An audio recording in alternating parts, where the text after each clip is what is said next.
अल्हम्दुलिल्लाहि रब्बिल आलमीन वस्सलातु वस्सलामु अला रसूलिहिल अमीन व अला आलिहि व अस्हाबिहि अजमईन अम्मा बाद फौज़ बिल्लाहि मिनश शैतानिर रजीम बिस्मिल्लाहिर रहमानिर रहीम इन्नल्लज़ीना क़ालू रब्बुना अल्लाहु सुम्मा इस्तक़ामू ततनज़्ज़लु अलैहिमुल मलाइका सदक़ल्लाहुल अज़ीम। సర్వలోక నియామకుడు సర్వోన్నతుడు సర్వశక్తిమంతుడైన దైవానికే సమస్త స్తోత్రం తెలియజేసుకుంటూ సోదర మహాశయరా, ఈరోజు నేను మీ ముందు ఒక వ్యక్తి విశ్వసించిన తర్వాత అతని ఆచరణలు ఏ విధంగా ఉండాలి, అతని ఆరాధనలు ఏ విధంగా ఉండాలి, విశ్వాసం పైన ఏ విధంగా అతను స్థిరత్వాన్ని కలిగి ఉండాలి, పవిత్ర ఖురాన్లో చాలా విషయాలు చెప్పడం జరిగింది. కానీ ఈరోజు నేను మీ ముందు మహనీయ ప్రవక్త మూసా అలైహిస్సలాం గారి యొక్క అనుచర సమాజానికి సంబంధించి కొన్ని విషయాలు నేను మీ ముందుంచే ప్రయత్నం చేస్తాను.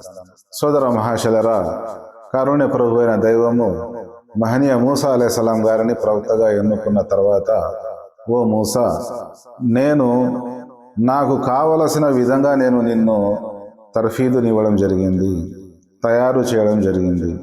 భూమిలో కల్లోలాన్ని వ్యాపింపజేస్తూ విర్రవీగుతూ అధర్మాన్ని దుర్మార్గాన్ని పాటిస్తూ ఉన్న ఫిరౌను వద్దకు వెళ్ళి సత్యధర్మాన్ని సత్య సందేశాన్ని తెలపమని చెప్పినప్పుడు మహనీయ మూసా అలైహిస్సలాం గారు కొంచెము భయభ్రాంతులకు లోను కావడం జరిగింది. ఓ దైవమా, అతను చాలా దుర్మార్గుడు, అతని దృష్టిలో నేను నేరస్తుని కదా, నన్ను ఎక్కడ చంపివేస్తాడో అనే భయాన్ని వ్యక్తపరిచినప్పుడు, నీవు భయపడాల్సిన అవసరం లేదు, నీ వెంట నేను ఉన్నాను అని ధైర్యవచనాలు పలికినప్పుడు ఆయన ఆ బాధ్యతను నెరవేర్చేదాని కోసము సంసిద్ధత వ్యక్తపరిచినప్పుడు కారుణ్య ప్రభు అయిన దైవము రెండు మహిమలను మహనీయ మూసా అలైహిస్సలాం గారికి ఇవ్వడం జరిగింది. ఒకటి, సంకలో చేయి పెట్టి బయటికి తీసినప్పుడు అది జ్యోతిర్మయంగా వెలుగును ప్రకాశించడం ఒకటి. రెండవది, తన చేతి కర్ర కింద పడవేసినప్పుడు అది మహాసర్పంగా మారడము ఒకటి. ఈ రెండు మహత్యాలను ఇచ్చి ప్రవక్త గారిని ఫిరౌను వద్దకు పంపుతూ, నీవు అతని పట్ల మృదువుగా మాట్లాడు, మెతకగా మాట్లాడు, మంచిగా సభ్యతగా వ్యవహరించు, బహుశా అతను సత్యాన్ని అంగీకరించవచ్చునేమో అని కారుణ్య ప్రభు అయిన దైవము మహనీయ మూసా అలైహిస్సలాం గారికి హితవు చేసి పంపడం. మరి అక్కడ ఫిరౌను దర్బారులోకి వెళ్ళి తన సందేశాన్ని వినిపించినప్పుడు, ఈనాటి గర్వహంకారులైన దుర్మార్గులైన కిరాతకులైన పాలకులు, ఈనాటి పాలకులు ఏ విధంగానైతే ఉన్నారో, ఏ విధంగానైతే సత్యధర్మాన్ని పెడచెవిన పెడుతున్నారో, అదేవిధంగా ఆనాటి కిరాతకుడైన ఫిరౌను ఎగతాళి చేయడం జరిగింది. నీవు నా ఇంట్లో పెంచి పోషించబడలేదా? నా ఉపకారాలు నీ పైన లేవా? నీవు మా దృష్టిలో, మా పాలనలో నీవు హంతకుడివి కావా అనేసి ఈ విధంగా మూసా అలైహిస్సలాం గారిని భయపెట్టే ప్రయత్నం చేయడం. అప్పుడు మహనీయ మూసా అలైహిస్సలాం గారు, నీవు ఏమిటి నన్ను పోషించేది? ఆ సర్వశక్తిమంతుడైన సర్వసృష్టికర్త అయిన దైవము విశ్వలోకంలోని సమస్త జీవరాశులను పోషించేవాడు ఆయన. నీవు నా పోషకుడు ఎలా అవుతావు? కారుణ్య ప్రభు అయిన దైవం నిన్ను పోషించడం లేదా? మరి నా ద్వారా హత్య జరిగిందని, నీ పరిపాలనలో నేను నేరస్తుడని నువ్వు చెప్తున్నావు కదా, మరి బనీ ఇస్రాయల్ సంతతిలో అప్పుడే పుట్టిన మగపిల్లలందరినీ నీవు కిరాతకంగా హత్య చేయడం జరిగిందే. మరి ఆ కారుణ్య ప్రభు అయిన దైవం దృష్టిలో నీవు నేరస్తుడు కావా? నీకు పాపభీతి లేదా అని చెప్పినప్పుడు ఆ ఫిరౌను వద్ద జవాబు లేకుండా, మరి ఆ విధంగానైతే మా పూర్వీకుల పరిస్థితి ఏంటి అని అడుగుతాడు. అంటే వారి పూర్వీకులు విశ్వసించలేదు కాబట్టి వారు నరకానికి పోతాడు అంటే, ఆ అంతఃపురంలో ఉన్న మినిస్టర్లు, పెద్ద పెద్ద నాయకులు, జాతి నాయకులు ఎవరైతే ఉన్నారో వారందరి దృష్టిలో విలన్గా క్రియేట్ చేసేదానికోసము మా పూర్వీకుల పరిస్థితి ఏమిటి అని అడుగుతారు. అప్పుడు మహనీయ మూసా అలైహిస్సలాం గారు ఆ విషయానికి సంబంధించి నా ప్రభువుకే సంపూర్ణ జ్ఞానం ఉంది అని తెలియజేయడం జరిగింది.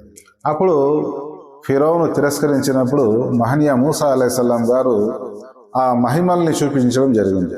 భుజంలో సంకలో చేయి వేసి చేయి చూపినప్పుడు ఆ జ్యోతి వెలిగిపోవడము, ఆ మెరుపు ప్రకాశవంతంగా ఉండడము. రెండవది తన చేతికర్రను వేసినప్పుడు అది మహాసర్పంగా మారిపోవడము. ఆ అంతఃపురంలోని నాయకులంతా భయభ్రాంతులకు లోను కావడము. ఈ మహిమలు చూసిన తర్వాత మూసా అలైహిస్సలాం గారు నిజమైన దైవ ప్రవక్త అని విశ్వసించవలసింది పోయి, ఓహో నువ్వు మంత్రజాలికుడివి, మంత్ర విద్యను కూడా అభ్యసించావా, మా వద్ద కూడా మాంత్రికులు ఉన్నారు అని ఫిరౌను తెలియజేయడం జరిగింది. సరే ఫలానా రోజునరా, నేను కూడా దేశంలో ఉన్న ప్రముఖ మాంత్రికులందరినీ పిలిపిస్తాను అని ఆ సమయం నిర్ణయం కావడం జరిగింది. ఆ విధంగా ఆ మాంత్రికులకు ఆశ చూపించడం జరిగింది. మీరు మూసాను ఓడించినట్లయితే మీకు మంత్రి పదవులు ఇస్తామని, గొప్ప మొత్తంలో ధనాన్ని ప్రసాదిస్తామని, ఐశ్వర్యాలు ప్రసాదిస్తామని వాగ్దానాలు చేయడం జరిగింది. మరి ఆ సమయం వచ్చినప్పుడు ఆ మంత్రజాలాన్ని ప్రదర్శించమని మూసా అలైహిస్సలాం గారిని చెప్పినప్పుడు, ముందు మీరే ప్రదర్శించండి అని చెప్పినప్పుడు వారు తమ వద్ద ఉన్న త్రాళ్లను విసిరివేయడం జరిగింది. ఆ త్రాళ్ళు సర్పాలుగా, పాములుగా మారి బుసలు కొడుతూ ప్రజలపైకి వస్తాయేమో, ప్రజలను కుడతాయేమో అనే భీతావహ పరిస్థితి ఏర్పడినప్పుడు మహనీయ మూసా అలైహిస్సలాం గారు తన చేతికర్రను పడవేయడం జరుగుతుంది. అప్పుడు అది మహాసర్పంగా మారిపోయి ఆ సర్పాలన్నింటినీ మింగివేస్తుంది. అప్పుడు ఆ మాంత్రికులు ఎవరైతే ఉన్నారో వారందరికీ కూడా అర్థమైపోతుంది ఇది మంత్రజాలం కాదని, దేవుని మహిమ అని వారికి అర్థమైపోతుంది. అప్పుడు ఆ దైవ మహిమ చూసిన తర్వాత ఆ మాంత్రికులు ఏమన్నారంటే, మూసా యొక్క ప్రభువుపై మేము విశ్వసిస్తున్నాము. ఎప్పుడైతే ఈ మాంత్రికులు చెప్పడం జరిగిందో, పలకడం జరిగిందో, అగ్రహోదగుడైన కోపంతో ఫిరౌను, మీరందరూ ఒక మాటపై నిర్ణయానికి వచ్చారా? సలహా సంప్రదింపులు ముందే చేసుకున్నారా మీరిద్దరు? నేను మీకు కుడి కాలును ఎడమ చేయిని, ఎడమ కాలును కుడి చేయి వ్యతిరేకంగా నేను మీ కాళ్ళు చేతులు నరుకుతా అని భయపెట్టడం జరిగింది. అప్పుడు ఆ విశ్వసించిన మాంత్రికులు ఎవరైతే ఉన్నారో, నీవు మమ్మల్ని ఏమి చేసినా గానీ మేము సత్యం నుంచి, ధర్మం నుంచి వెనుతిరిగేది లేదు అని చెప్పివేయడం. సోదర మహాశయర, కొన్ని గంటల ముందు, కొంత సమయం ముందు ఆ మాంత్రికులు ఫిరౌను వద్ద బహుమానాలు పొందాలా అని, మంత్రి పదవి పొందాలనే ఆశతో వచ్చిన వారు ఎప్పుడైతే దైవ మహిమ చూశారో వారు చనిపోయేదానికి సిద్ధమయ్యారు, కానీ తమ కాళ్లను చేతులను నరికించుకునేదానికి సిద్ధమయ్యారు, కానీ ధర్మం నుంచి మరలేదానికోసం సిద్ధం కాదు. మరి ఈ మాంత్రికులు ఎవరైతే ఉన్నారో వీరిపై వేసిన ప్రభావం ఏదైతే ఉందో, అధికార దాహం ఉన్న అధికారులు ఎవరైతే ఉన్నారో, పాలకులు ఎవరైతే ఉన్నారో వారికి ఆ సత్యధర్మాన్ని అర్థం చేసుకునే అదృష్టము వారికి కలగలేదు. అందుకోసమే సత్యధర్మానికి అడ్డుగా వచ్చేటి ఏమిటి అంటే అధికారం, ధనము, వంశం. ఈ మూడింటిని ఎవడైతే దాటి రాడో, తన జాతి వంశాన్ని విడిచిపెట్టాడో, ధన కోరికలను అణుచుకోడో, అధికార వ్యామోహాన్ని ఎవరైతే త్యాగం చేయడో వాడు సత్య మార్గంపై దానికి వచ్చే అవకాశమే లేదు.